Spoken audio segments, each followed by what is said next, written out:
Chapter 19, Nine of Clubs. While Malik slept, Kain mused about his grandpa's teaching.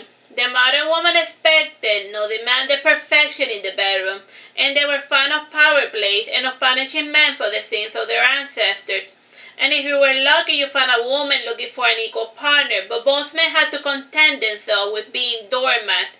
It was preferable to be loved than to fall in love, and his mother Bella had been indeed a modern woman, and she punished her sons for the sins of her forefathers. Kain wondered if his mother would have loved him had he been born a woman. And Bella was always nice to her friend's daughter, but she was cold and cruel to her own son. If she didn't love me, why did she fight so hard to regain custody of me? Thought Kain. And did she truly want to be forgiven, or was she hoping to get what little remained of my father's fortune? The truth doesn't matter anymore. She is dead after all. The following morning came, and Kain awoke to the sound of Ezra screaming at the top of his lungs. He was surprised that the bastard hadn't exploded sooner. He left the bed before stretching his elegant limbs, and he showered before dressing himself for work. And Malik and his sister were having breakfast in the garden. They were not in the mood to listen to their parents fighting. And sitting with them was a prosecutor, and she was building the case against the man that had attempted to murder Malik. And Malik wanted nothing more than to put that sordid affair behind him. At last it seemed like he had no other choice but to testify in open court. Officer Kain, I read your arrest report, and I have questions, said the prosecutor. I was not on duty when I did my arrest, and I saw my friend in danger, so I acted, and I only have rudimentary crisis negotiation skills, said Kain defensively. Nobody here is attacking you, Kain, said the prosecutor. You are not in any trouble, but we are going to need you to rehearse your testimony. Fine, but can we do this later? I have work, said Kain, trying to whistle himself out of the situation. He wasn't in the mood to deal with anything in an empty stomach. Changing the subject, he asked. What are those two idiots yelling about? Dad is pitching a fit because nobody told him that Mary had a crazy person chasing after his head. And why didn't you tell Dad about being held at gunpoint as Ariel absentmindedly stabbing her eggs? Dad doesn't believe what I say since I used to lie a lot as a child. It is pointless to talk to someone who perceives you as a liar, said Malik. And you will be better off not relying on my testimony. Your father's opinion of you is irrelevant. As the victim, you need to testify, insisted the prosecutor. Fine. Just tell me what I have to say, sighed Malik, rubbing his temple. Just tell them exactly what happened the way you remember it, said the prosecutor. That goes for you as well, Kain. Then why do I need to go over anything, asked Kain. The defense attorney is going to try to discredit you, said the prosecutor. I need the address of that sketchy psychic, and her testimony is also going to be valuable for strengthening my case. Here's her address, and we will rehearse my lines later, said Kain. Kain left to work without eating, and he arrived half an hour earlier, but he didn't care. Going to court always gave him bad flashbacks, and it was so stupid of him to imagine that he was never going to be called to testify. He was a cop after all. He went to the interrogation room to speak to an eyewitness, and while he spoke, he made an artist sketch of the person she saw. And he killed 3 hours with this task, and the woman kept changing every detail every 5 seconds, and once he finished the interview, he wrote in the ledger of his drawing the name of the witness and how long it took her to make the drawing, and how often the maid then changed her mind about a particular detail. This wasn't required of his drawing, but he wanted to show that he was working hard. During lunch, he got pestered by the prosecutor, and he spent the rest of the day rehearsing the answers to each of the hypothetical questions she posed. He will have to deal with that nonsense next week. And when he returned to his workstation, he frowned when he saw a heart-shaped chocolate box.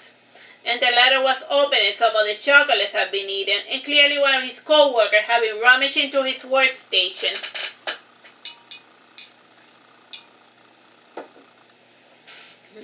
The letter said, My darling Kain.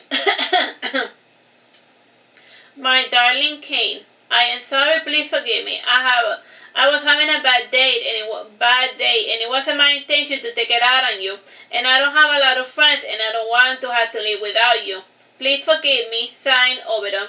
Trouble in paradise, asked Roger, coming over to steal more chocolates. We are just friends, said Kain. I have a lot of friends, and not one has ever sent me a heart-shaped box filled with chocolates as an apology, said Roger. It is so obvious that Oberon fellow wants something more from you. It is normal to want more from others, said Kain before eating a chocolate. It is rare for a person to be satisfied with what they have.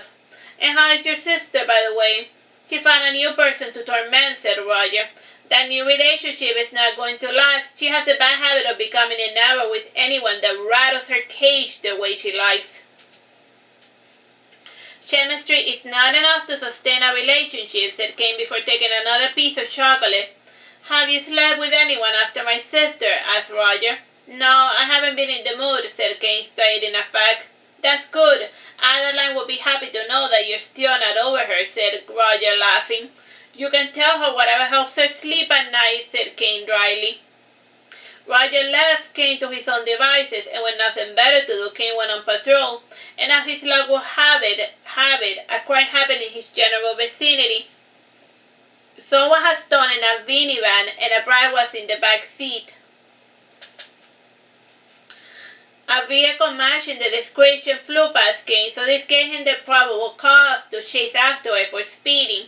He chased after the vehicle for half an hour, and he didn't want to risk ramming it because there was a child in danger.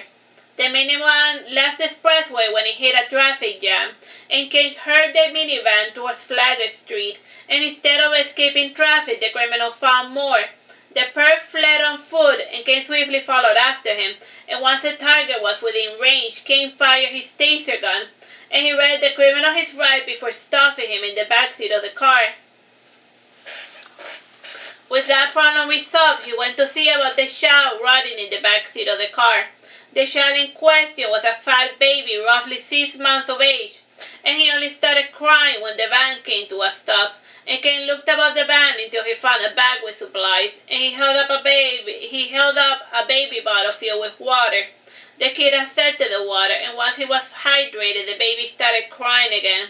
And Kain rolled his eyes before removing the baby's seat, and he moved the baby and the chair to the front of his patrol car, and he reported the apprehension of the criminal and the safe recovery of a stolen child. Getting ordered Kain to return to the station. Kain wrote down his police report while someone else bothered to look after the baby and the criminal. And he finished his work half an hour later, and he would have continued working if his uncle had not ordered him to return home.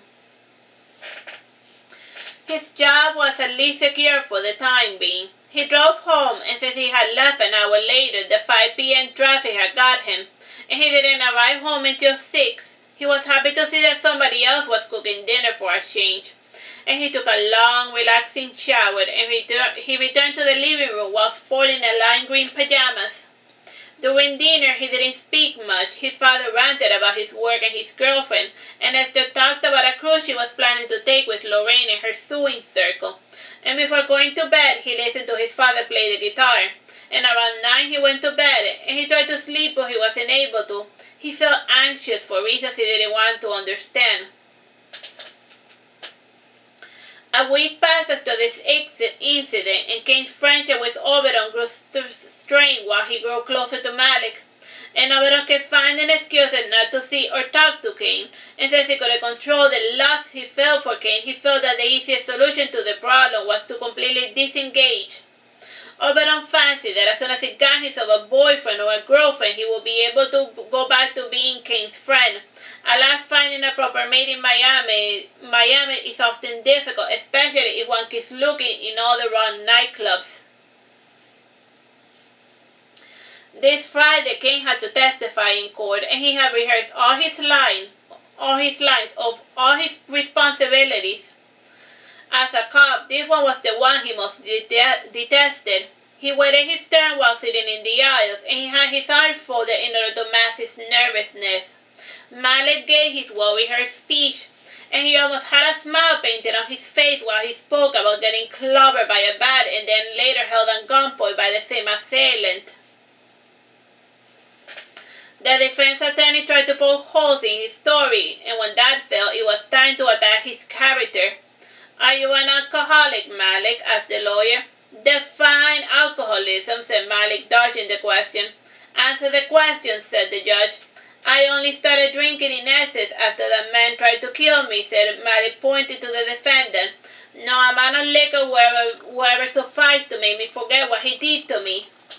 The prosecutor would like to point out the fact that Malik has never gotten a DUI either in the States or in Britain, and his criminal record is so clean that he doesn't even have a parking ticket.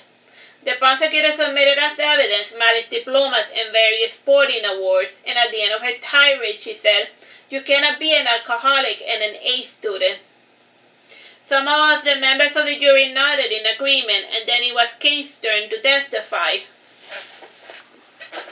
The color left his face when he realized that it was his turn. The fear of having a panic attack in front of all those strangers was already making him feel short-winded. And he gave his testimony, and his voice trembled while he was quickly being drenched in a cold sweat, and he looked even more nervous than the man on trial. "Is this your first time testifying?" asked the defendant's lawyer.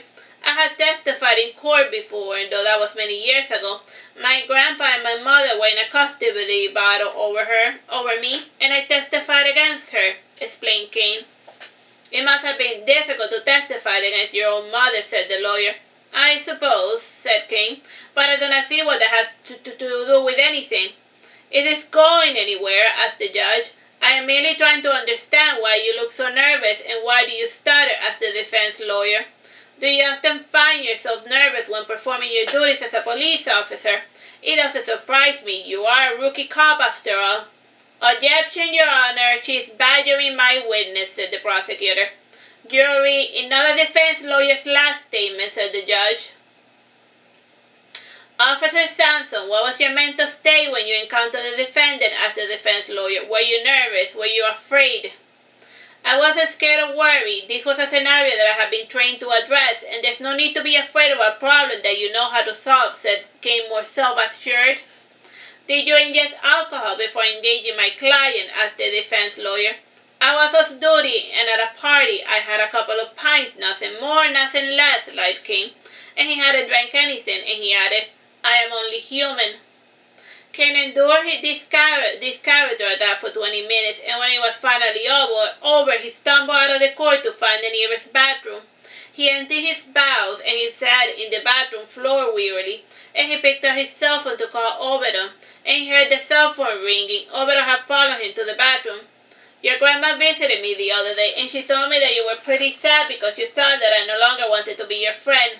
And she told me that today was an important day, and she asked me to be there for you, so here I am." Oberon brought out a bottle of water from his backpack, and Kain accepted the tribute as well as an Alka-Seltzer to help settle his stomach. Kain smiled slightly. This reminded him of the first day he met Oberon, and this time it was Kain who took Oberon's hand. And why did he feel so at ease whenever Oberon took his hand? It was strong and coerced, a true gymnast's hand. Oberon allowed Kain to examine his hands, and all the while his heart was beating very quickly, and distancing himself for a week hadn't cured Oberon of his infatuation with Kain. In fact, it had made it much stronger. "What cream did you use?" asked Oberon before caressing Kain's hand, and he absentmindedly regretted his stupid question. Kain said nothing, and his eyes watered. Even a self-centered like Oberon could tell that Kain was at the verge of crying. "I took today off, and it is almost Christmas time, so the boss didn't mind, and I can take you out for dinner, and I even got 2 movie tickets, so when you're ready we can get going," said Oberon. Kain swiftly drew closer, and Oberon pouted his lips, thinking that Kain was finally going to kiss him. Instead, Kain hugged him, and the bathroom door opened slightly ajar, and Malik entered within to see what was the hold-up, and he shrugged his shoulders when he saw Kain hugging Oberon. "Ahem," said Malik, making his presence known. "And please don't make me go back there," begged Kain. "Relax, the lawyer doesn't need you anymore," said Malik. "Phew," said Kain. "Jesus Christ, you reek," said Malik, lifting Kain's elbow before pointing at his armpits. "Go home and take a long, relaxing shower, forget everything, or you can stay and watch the show. Irina's going to testify next." I am not in the mood, said Kain. Not in the mood, not in the mood. You are never in the mood to do anything fun, said Malik, petting Kain's hair. Listen, my friend, life is too short for you to indulge those negative emotions. You are going to go out and you're going to have fun, capisce? Alright, Malik, take care, said Kain before departing with his friend. Alright, that's the end of that chapter. Bye-bye and God bless.